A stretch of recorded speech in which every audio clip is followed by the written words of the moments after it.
Bonjour et bienvenue à l'émission Chrétien comme Christ. Le thème de notre émission aujourd'hui est « Est-ce que les cœurs sont ouverts ?» Christine, est-ce qu'ils sont ouverts? On va voir ça tout de suite. Nous sommes dans le chapitre 6, toujours du Cantique des Cantiques, au verset 11. La mariée Shulamite dit « J'ai décidé de descendre dans les cours d'eau de la vallée où les vergers du roi grandissent et mûrissent. J'avais envie de savoir si les cœurs s'ouvraient. Les vignes en herbe fleurissent-elles avec une nouvelle croissance? Est-ce que leur printemps d'amour passionné est arrivé ?» Et là, ça fait suite. En fait, elle est avec son bien-aimé là-haut, merveilleux. Mais là, elle descend pour aller voir ce qui se passe sur la terre et pour voir s'il y a du fruit qui est porté, pour voir si les vergers portent du fruit. Oui, et puis ce qu'on voit aussi, c'est qu'elle descend dans la vallée. Oui. Et alors la vallée, ça a toujours une connotation un peu négative, c'est une connotation d'épreuve, c'est une connotation de temps difficile, etc. Et là, comme tu disais, elle était avec son bien-aimé dans la nouvelle demeure, ensemble, et on dirait que maintenant, elle n'a plus peur de la vallée. Parce que souvent, on a peur de la vallée. On se dit, je vais tout faire pour éviter les situations conflictuelles, les situations d'épreuve. Il y a personne qui va se dire, là, il va y avoir un problème, donc je vais aller dedans. Comme si par exemple, on est sur la route et qu'on sait qu'il y a un embouteillage devant nous, on va pas dire, chouette alors, je vais aller dans l'embouteillage. Non, on va essayer de trouver une voie sur le côté pour essayer de l'éviter. Ouais. Et ici, c'est la même chose, mais la bien-aimée, elle se dit, non, je vais aller... J'ai tellement confiance maintenant, je sais qui je suis, je connais mon identité, je sais qui est mon bien-aimé, je n'ai plus peur de la vallée. Et je sais que c'est pas juste pour moi, je vais descendre et je vais aller voir ce qui se passe, et je vais aller voir si les vergers grandissent et mûrissent, je vais aller voir si les cœurs s'ouvrent, je vais aller voir ce qui se passe pour les autres finalement. Oui. Et c'est ça aussi qui est intéressant, c'est que non seulement elle n'a plus peur de la vallée, mais en plus, elle ne pense plus qu'à elle.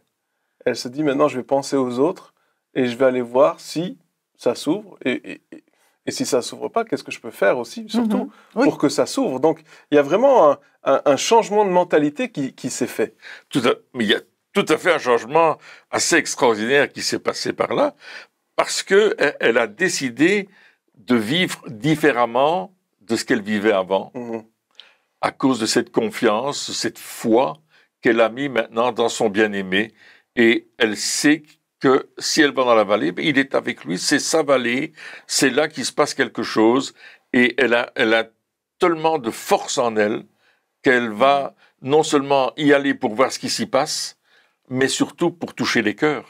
Parce que les cœurs sont-ils ouverts? Comment est-ce qu'on peut savoir qu'un cœur est ouvert si on ne va pas lui présenter la bonne nouvelle de l'Évangile, la bonne nouvelle de l'amour de Dieu, la bonne nouvelle du royaume de Dieu. Et c'est ce qu'elle va faire, et elle va voir si ça porte du fruit, comme tu le disais tout à l'heure, s'il y a quelque chose qui va se passer et qui va être au-delà de ce que peut-être on pourrait imaginer ou penser, parce que Dieu fait toujours beaucoup plus que ce qu'on peut imaginer ou penser.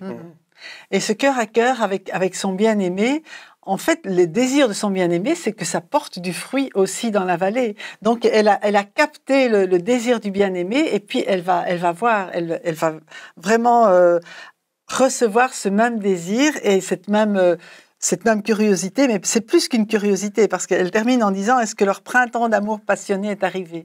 Est-ce que eux aussi, ils sont passionnés pour mon bien-aimé. Elle ne veut pas le garder pour elle toute seule. Elle veut vraiment se réjouir de ce qu'il soit partagé, de ce qu'il y ait des fruits, puisque Jésus disait, je suis le cep, vous êtes les sarments, vous êtes les branches. Donc vraiment, quand on parle de vigne, on parle vraiment de fruits, de personnes qui portent du fruit. Elle veut partager sa passion. Elle partage la passion du bien-aimé pour les autres.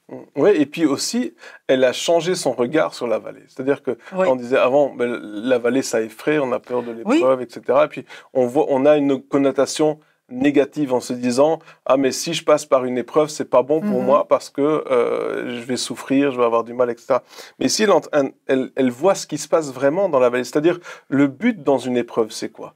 Le but dans une épreuve, c'est de pouvoir évoluer, de pouvoir passer au creuset, comme l'or qui est passé au creuset. Le but dans une épreuve, c'est qu'il y ait quelque chose qui se passe dans notre vie, et l'épreuve, elle n'est pas négative. elle est positive. Alors bien sûr, sur le fait, au moment où on la passe, on ne comprend pas toujours le but recherché, mais ce qui se passe, c'est que lorsqu'on passe cette épreuve, le résultat pour notre vie, il est excellent. Et là, tout d'un coup, elle voit clairement ce qu'est l'épreuve. Et nous, qui aurions plutôt une connotation négative sur la vallée, sur l'épreuve, elle dit, ben, c'est à ce moment-là que les vergers grandissent, les vergers mûrissent. C'est exactement ce qui se passe dans notre vie. Lorsque on change d'attitude dans l'épreuve, lorsqu'on adopte une bonne attitude dans les épreuves, on grandit. C'est vrai. Et on mûrit. Ensuite, il dit, je voulais voir si les cœurs étaient ouverts.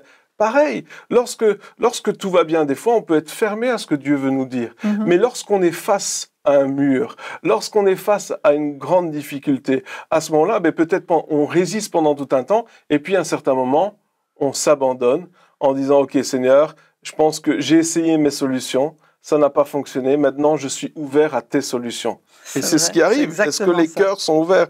Ensuite, est-ce que et une fois que les cœurs s'ouvrent, eh bien, est-ce que les vignes en herbe fleurissent-elles avec une nouvelle croissance? Et c'est exactement ce qui se passe lorsqu'on va un peu plus loin dans l'épreuve. Eh bien, on commence à grandir, à avoir une nouvelle croissance, à voir les choses différemment, à avoir un autre point de vue en se disant, mais notre point de vue évolue et puis il continue.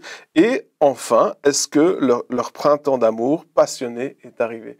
Parce que là encore, c'est ça le but. C'est de dire, mais Seigneur, finalement, je sais que ce qui compte vraiment, c'est d'être avec toi.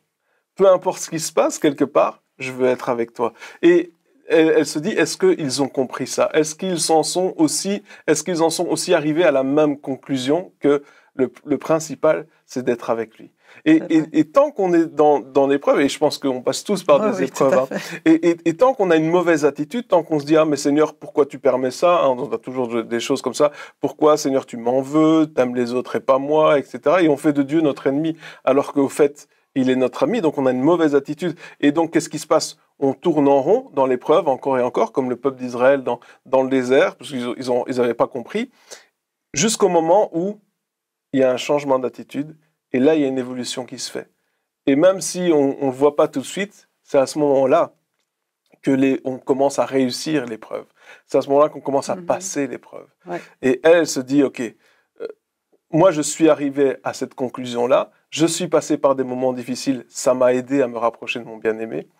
Est-ce qu'eux aussi y arrivent? Et peut-être qu'elle se disait, mais s'ils n'arrivent pas, je vais peut-être leur souffler 2-3 mots. Hein, oui, certainement.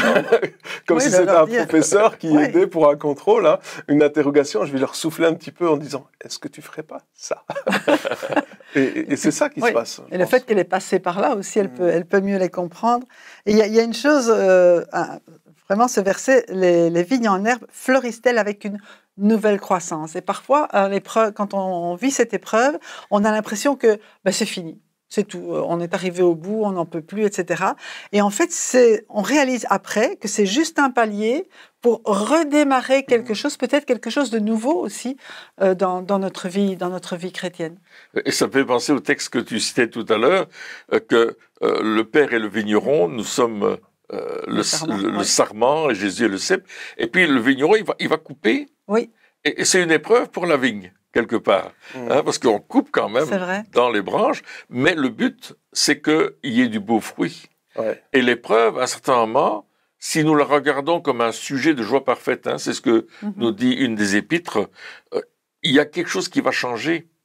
Et je pense à Pierre et Silas, Paul et Silas, qui sont en prison et qui ont été frappés et puis qui commencent à chanter la louange de Dieu. Et là, ils ne se voient plus comme des prisonniers dans la prison, mais ils se voient comme des gens libres, passionnés pour Dieu. Et c'est la raison pour laquelle ils sont dans cette épreuve et ils sont passionnés et ils le déclarent. Et cette passion-là va changer les circonstances. Ouais, va les libérer vraiment. Il va les libérer, c'est vrai, ça va les libérer vraiment. Ouais. Et je pense que quand on rentre dans l'épreuve, l'épreuve, c'est l'épreuve. Hein. C'est pas facile. Wow. On n'est pas en train de dire non. Rien.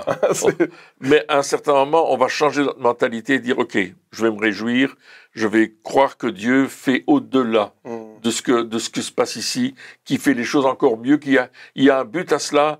et il le fait par amour pour moi, il va me garder, me protéger et me permettre de passer à travers l'épreuve. Ouais. Et en fait, ça, c'est quelque chose de fort et de puissant, de la démonstration de cet amour que Dieu a pour nous. Exactement, et c'est intéressant ce que tu dis avec émondé, hein, quand on coupe des parties. Et dans les épreuves, il nous arrive de perdre des choses, hein, que ça nous soit retiré. Et c'est souvent sur ce point-là qu'on a peut-être le plus de mal, parce que on ne comprend pas le fait que Dieu permette que quelque chose nous soit enlevé. Pour nous, on se dit, ah, si Dieu a donné quelque chose, alors ça veut dire que je l'aurai pour toujours, ce sera toujours là, je le perdrai jamais. Mais il y a des fois où, justement, des projets qu'on peut avoir, des choses, elles nous sont enlevées. C'est vrai. À un certain moment, et on ne comprend pas, mais c'est parce que, justement, comme tu disais, Dieu peut... il y a des autres choses qui doivent grandir, des nouvelles floraisons, quelque chose de nouveau. Et des fois, la nouveauté ne peut pas venir tant que l'ancien est là. C'est la même chose pour la vigne. Tant qu'on n'a pas coupé ce qui est mauvais, eh bien, il n'y a rien de bon qui va pousser à ce moment-là. Et je pense que des fois, on a du mal à lâcher prise justement dans les épreuves. On s'accroche à des choses qui peut-être étaient bonnes à un certain moment, mais ne le sont plus aujourd'hui. Oui. Elles étaient bonnes pour nous pendant tout un temps, mais là, ça porte plus de fruits, c'est plus bon, ça ne fonctionne plus. C'est plus un obstacle. C'est plus un obstacle qu'une bénédiction. Et nous, on veut s'accrocher à ça parce qu'à la base, c'était bien. Et il y a des fois, il faut juste dire, OK, je lâche prise pour que justement, cette nouvelle, il y ait une nouvelle croissance, quelque chose de nouveau puisse pousser. Mais pour ça, des fois, pour construire, il faut détruire. On l'a déjà dit plusieurs fois, mais des fois, pour planter, il faut d'abord arracher. Oui. Et c'est peut-être le moment le plus difficile. Le plus difficile, oui. Mais si on connaît celui qui nous aime, alors on peut regarder ces épreuves avec un sujet de joie complète, comme un sujet de joie complète, parce qu'on se dit, OK, c'est vrai, là, ça fait mal, mais je sais que ce qu'il va mettre à la place, ça va être quelque chose de mieux encore, des nouvelles floraisons, ça va être beau, ça va être magnifique.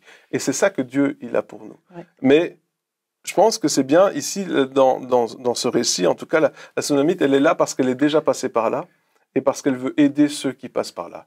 Et je pense que nous aussi, à un certain moment, dans notre marche avec Dieu, il ne faut pas regarder les autres avec dédain en disant « Ah, mais eux, ils n'ont rien compris encore, ils prennent des mauvaises décisions. Il faut dire, ah, mais je vais descendre, je vais aller avec eux. Je vais me mettre à leur niveau. Je vais descendre avec eux et je vais les aider. Je ne vais pas les regarder de haut. Et c'est ça qu'elle a fait, au fait. Elle a dit, je ne vais pas rester là sur la montagne et les regarder de haut en disant, allez, dépêche-toi, qu'est-ce que tu fais? Non, je vais descendre avec eux. À leur niveau. Et je vais aller à leur niveau et je vais les aider. Et c'est ça aussi notre attitude. C'est de dire, oh Seigneur, merci pour où tu m'as amené, mais je ne veux pas être seul là-haut. C'est ça. Je veux amener d'autres avec moi. Ouais. Et je veux le faire avec humilité. Ouais. Et les encourager. Et elle le fait. Et du coup, qu'est-ce qui se passe au verset 12? On voit que tout d'un coup, cette attitude, elle est encore récompensée. Oui.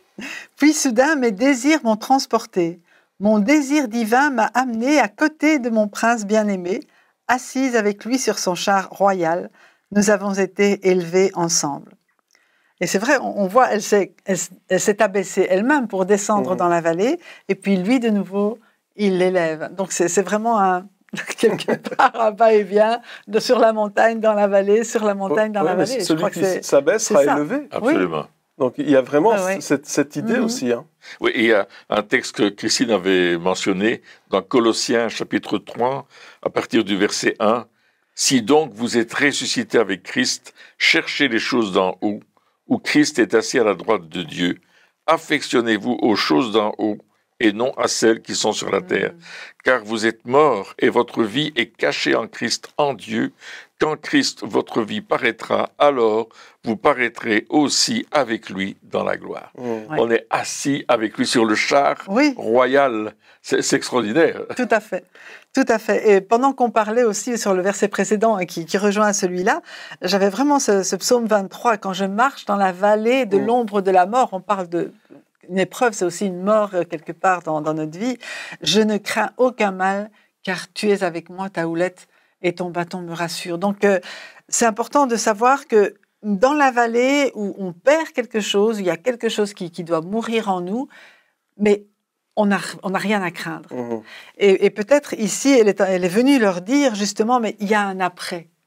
Parce que quand on est dans l'épreuve, on ne se rend pas compte qu'il y a un après. Sauf quand on y est déjà passé. Et puis, à la prochaine épreuve, on me dit, oui, mais c'est pas fini, il y aura un après. On aspire à l'après. Ouais. On aspire à passer à travers cette vallée de l'ombre de la mort. Et c'est vraiment important de voir qu'on n'a rien à craindre parce qu'il est avec nous, il tient tout dans ses mains, il nous garde dans ses mains, quelle que soit l'épreuve ou les difficultés, jamais il nous abandonne. Oui, et c'est pour ça qu'elle dit... Et puis soudain, mes désirs m'ont transporté. Oui. Parce qu'au fait, quand elle était là avec eux dans la vallée, elle vivait la même chose. Elle était là. Oui, elle vivait. Puis elle se disait, ah, mais la solution, c'est d'être avec le bien-aimé. Oui. La solution, c'est. Et hop, tout d'un coup, elle dit, ah, mais je suis avec le bien-aimé. c'est ça, en fait. C'est je ne crains aucun mal parce que tu es avec moi. Oui. Et elle se disait, mais ah, il est avec moi. Il est avec toi. Il est avec toi. Et tout d'un coup, c'est devenu réalité. Mon désir divin m'a amené à côté de mon prince bien-aimé. Et c'est ça, c'est que quand tu désires être avec Jésus, tu te retrouves avec Jésus. C'est pas que peut-être ce sera pour quelqu'un d'autre ou pour une prochaine fois. C'est ici mon désir divin. C'est le désir. C'est intéressant parce que dans d'autres passages, c'est il m'a attiré, etc. Mais ici, c'est mon désir qui m'a amené à côté de mon prince bien-aimé. Donc là, c'est vraiment, ces désirs sont devenus une réalité. Hein? Et il fait de nos désirs une réalité. Fais de l'Éternel tes délices et il te donnera ce que ton cœur désire. Et ce que ton cœur désire, c'est lui, vu que c'est tes délices. Et c'est ça qui se passe. Il va te donner, lui, sa présence. Et c'est ça qui est le plus important. Et avec lui, il y a toutes les promesses qui sont dans la parole de Dieu.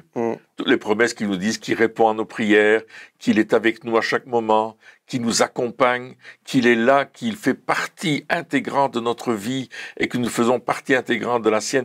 Il y a toutes ces promesses de Dieu qui sont là et auxquelles on doit s'accrocher aussi. Quand on s'accroche à lui, on a aussi toutes ces promesses qui sont avec lui et qui nous sont données. Dieu entend notre prière, il répond à notre prière, il nous fait des cadeaux extraordinaires, c'est lui qui nous protège, c'est lui qui nous entoure, c'est lui qui nous garde. Alors c'est vrai, on va porter du fruit, et ce fruit, on va le porter parce qu'il est là, et parce que nous sommes avec lui sur ce char royal, on est élevé ensemble, pas tout seul. C'est pas moi qui m'élève, je vais pas m'élever au-dessus de lui, mais je vais m'élever avec lui. C'est lui qui va me mettre à côté de lui. Et là, je vais découvrir que je suis un plus que vainqueur, un victorieux, parce que Jésus est celui qui a gagné le combat. Alléluia. Ouais, puis là, ils sont sur le char royal. Hein. Et ouais, quand je vois ça, je me dis, bah là, ça doit être un défilé encore. Sur le char royal, on est élevés ensemble. Il y a un défilé, il y a tout le monde qui est là autour. Et justement, dans le verset d'après, on a les filles de Sion, donc les futurs mariés qui sont là autour et qui disent Reviens à nous, ô jeunes filles de Sa Majesté, danse pour nous, tandis que nous contemplons ta beauté. Donc là elle montre combien c'est important d'être dans l'entourage aussi de cette jeune mariée, de savoir que quand on est là, il y a quelque chose qui se passe dans les cœurs. Quand on s'éloigne, elle dit « Mais non, reviens, on a tellement envie d'être avec toi aussi parce que tu reflètes. » De contempler, c'est ça, contempler le reflet de sa beauté à lui, finalement. Et c'est ça, c'est que lorsqu'on est passionné, lorsqu'on est avec lui, le bien-aimé, et ce qui se passe, c'est que on va commencer à lui ressembler, on va commencer à briller de sa lumière. On va commencer. Et là, les futurs mariés qui seront là et qui... Donc le but, c'est quoi? C'est qu'elles se marient aussi. Donc les personnes qui seront en chemin, on va dire ça comme ça, ils vont dire, mais attends, viens, il faut montre-nous ce qui se passe, on veut voir. Et de la même manière, lorsque nous, on rencontre sur notre route des personnes qui sont peut-être plus loin que nous dans la marche avec Dieu, qui sont ou plus proches de Dieu que nous encore, qu'est-ce qu'on a envie de faire? C'est de rester près de ces personnes en disant, mais attends, toi, il y a quelque chose, toi, il y a quelque chose que moi, j'ai pas encore, et je veux passer du temps avec toi parce que ça m'intéresse. Il y a quelque chose chez toi, ça m'intéresse. Et c'est bien de passer du temps avec ce genre de personnes parce que elles nous donnent envie de plus de Dieu. Les personnes que nous côtoyons, qui sont dans notre entourage, lorsque nous parlons avec elles ou lorsque nous sommes avec ces personnes-là, qui nous donnent envie de prendre plus de temps avec Dieu, de nous rapprocher davantage de Dieu, etc., ces personnes-là, c'est des personnes qu'il faut côtoyer le plus possible. Ouais. C'est des personnes où il faut se rapprocher parce qu'elles vont nous amener à le rencontrer. Et c'est ça qui est en train de se passer. Oui. Tout d'un coup, les futurs mariés, elles ont découvert une personne qui leur donne envie de se rapprocher de lui. Et c'est pour ça que je dis, mais reviens, danse, il faut qu'on contemple ta beauté, qu'on contemple ce qu'il est en train de faire dans ta vie. Oui, c'est vrai. Et les gens, ils aiment voir ça. Ils disent, mais qu'est-ce qui se passe avec toi? T'es différente. Il y a quelque chose en toi. Il y a quelque chose qui est différent. On voudrait savoir et on veut le vivre aussi. Et ça devient naturel de refléter la gloire de Dieu. Ça devient tout à fait naturel de marcher en ne désirant que sa présence, en écoutant que sa voix, en aimant que lui. Il y a quelque chose, il y a une passion qui est tellement forte que les autres disent, mais moi je veux la passion que tu as. Je la veux. Comment tu fais? Comment c'est possible? Et puis on dit, mais allons près du bien-aimé ensemble. Oui, c'est ça. Et le verset suivant montre qu'en fait, c'est tellement naturel qu'elle ne se rend pas compte de l'effet qu'elle peut avoir. Elle dit, mais pourquoi veux-tu chercher une simple Shulamite comme moi? Pourquoi veux-tu voir ma danse d'amour? En fait, c'est ça. J'ai rien de spécial quelque part. Elle se dit, mais j'ai rien de particulier. C'est juste que je suis amoureuse, je danse, et puis voilà. Oui. Il y a quoi de bizarre? C'est juste normal. Et c'est comme Jésus qui disait, vous êtes le sel de la terre, tu n'as pas besoin de faire semblant, tu n'as pas besoin de... vous êtes la lumière du monde. C'est en nous, sa présence en nous se manifeste, se voit.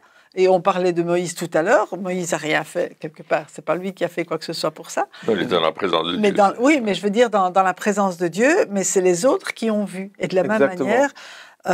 elle ne se rend pas compte, elle dit, mais moi je suis une fille toute simple, quelque part. Mais après, le bien-aimé répond. Ah ben oui, lui... Et lui, donc d'abord, il y a donc les futurs mariés qui veulent qu'elle danse. Et puis elle se dit, mais enfin, je pense qu'elle répond à tout le monde en disant, et aux futurs mariés, et aux filles, mais pourquoi? Qu'est-ce qu'il y a de spécial? Et là, lui, il rentre dans une autre dimension encore. Parce qu'il dit, vas-y, tu peux... Oui, parce que tu danses si gracieusement, comme si tu dansais avec des anges. Wow. Waouh! Et c'est vrai qu'on on fait partie quelque part de tout cet entourage de Dieu, autour où on va chanter, où on va danser pour lui, et où les anges ils vont se mélanger aussi à tout ça pour louer, pour adorer, pour glorifier le Seigneur. Et peut-être qu'elle remarque pas que quand elle danse avec des anges. Ouais. Et comme nous, des fois, lorsque nous louons Dieu, on ne réalise pas toujours que les anges louent Dieu avec nous. C'est vrai. On n'en prend pas conscience. On se dit, ben là, je suis tout seul dans ma pièce, on est quelques-uns, on loue le Seigneur. Mais on réalise pas toujours que des fois, les anges, les myriades d'anges, se joignent à nous et pour louer le Seigneur ensemble. Et finalement, c'est comme une grande chorale. C'est comme un grand groupe qui est en train de louer le Seigneur et on se rend pas compte. Et là, peut-être que, alors c'est, bien sûr, on imagine, mais peut-être que, alors qu'elles se mettent à danser, alors les anges se disent, elle commence à danser, on va y aller et on va danser ensemble. Et elle se dit, je danse toute seule dans mon coin. Et le bien-aimé, lui, il voit tout un groupe qui danse, peut-être une chorégraphie bien huilée, je sais pas, bien faite. Et je dis, c'est extraordinaire, mais on réalise pas toujours l'impact qu'on peut avoir et ce qui se passe. Et je me dis des fois, tu sais, quand on a un problème avec sa voiture, on va voir un garagiste. Quand on a un problème peut-être d'assurance, on va voir l'assureur, etc. Mais qui allait voir lorsqu'on a soif de plus de Dieu? Qui allait voir lorsque... C'est vrai, il y a des personnes qu'on sait c'est des personnes clés qui peuvent nous aider dans un ou un autre domaine. Mais au fait, nous, on pourrait être des personnes qui, lorsque les personnes veulent se rapprocher de Dieu, ils disent, j'ai besoin de Dieu, je sais qu'il y a un besoin de Dieu. Lui, je vais aller lui parler, ou elle, je vais aller lui parler, parce que je sais que, au-delà de tout ce qu'on peut penser ou croire, je sais que cette personne-là, elle est passionnée pour Dieu, et je sais qu'elle est proche de Dieu. Et c'est ce que peut-être des autres voient chez toi, lorsqu'on commence à se rapprocher de Dieu, c'est ce que les gens voient chez nous, elles se disent, passionné de Dieu, il y a quelque chose de Dieu dans cette personne-là. Et si je veux plus de Dieu, je vais poser la question, je vais aller voir cette personne-là. On ne sait pas c'est quoi. Et je pense que c'est ça aussi qu'elle disait, les futurs mariés, quand elles disent beauté, elles ne savent pas trop c'est quoi. Il y a quelque chose, on va appeler ça beauté, vu qu'on ne sait pas trop c'est quoi, mais on sait qu'on veut. Ouais. Et c'est ça. Et là, elle se met à danser. Danse pour nous. Et puis, il nous invite aussi à voir les choses surnaturelles, à considérer le ciel sur la terre, le céleste que Dieu veut que nous goûtions. Parce que c'est là qu'on va trouver notre subsistance, notamment à travers la parole de Dieu qui nous révèle d'ailleurs le ciel, qui nous révèle les choses de Dieu, qui nous révèle qui est Dieu, comment il est et ce qu'il fait pour nous, et qui nous révèle qui nous sommes en regard à Dieu, et qui nous invite à rentrer dans cette dimension-là. Et alors, on va découvrir cette grâce de Dieu.